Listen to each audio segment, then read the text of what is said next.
আসসালামু আলাইকুম, সবাইকে শুভেচ্ছা স্বাগতম। আশা করি সবাই ভালো আছেন, সুস্থ আছেন।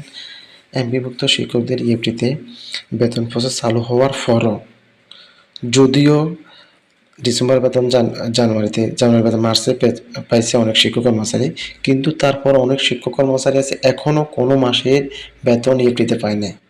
তো সবাই মাওসি বা ইএমএস এর কর্মকর্তারা বলছেন যে কার কি ভুল সেটা ইএফটি ড্যাশবোর্ডে তুলে ধরবে, কিন্তু ইডিট অপশন চালু হওয়ার পরে ইএফটি ড্যাশবোর্ড ইডিট অপশন চালু হওয়ার পরও অনেক আমরা দেখতেছি যে অনেক প্রতিষ্ঠান বা অনেক শিক্ষক কর্মচারীর ইডিট অপশন চালু হয় নাই।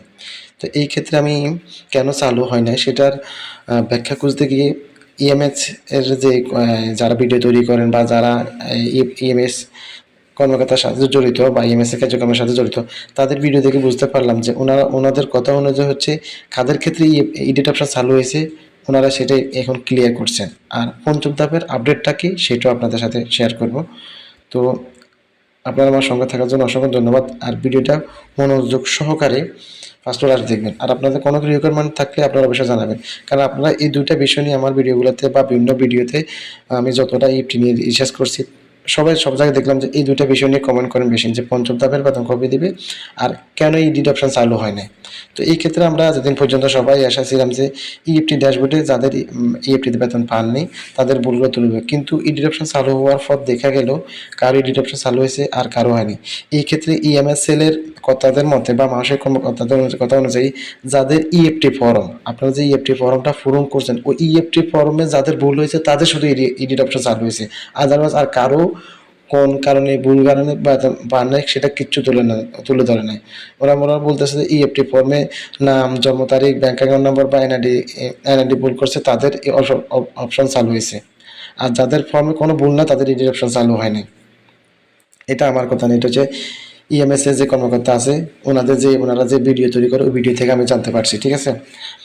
আর পঞ্চম ধাপের ব্যাপারে যে নিউজটা সেটা হচ্ছে কিছুদিন আগে মাসিক কথা অনুযায়ী ছিল জানুয়ারি বেতন করার পর পঞ্চম ধাপের নাম প্রকাশ করবে। যেহেতু পঞ্চম ধাপ এই জানুয়ারি বেতন করা হয়েছে, তো আমরা আশা করতেছি পঞ্চম ধাপের নাম খুব দ্রুত প্রকাশ করবে। পঞ্চম ধাপের জন্য 8,887 জনের নাম চূড়ান্ত হয়েছে। যাদের মেজার সমস্যা তাদের সংশোধনের পর পরবর্তী লটের কার্যক্রম শুরু করবে। পঞ্চম ধাপের কয়েকদিনের পঞ্চম ধাপের বেতন কয়েকদিনের মধ্যে ইএমএস হতে চূড়ান্ত হবে, তবে নির্দিষ্ট কোনোভাবে সময় বলে দেয়নি।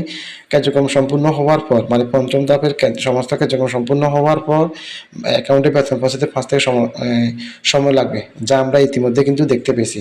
দেখেন আমাদের এই জানুয়ারি বেতন প্রসেস হওয়ার পরও মানে নাম চূড়ান্ত হওয়ার পরও আমরা কয়েকদিন পর 5-6 দিন পর আমরা বেতন পাইছি।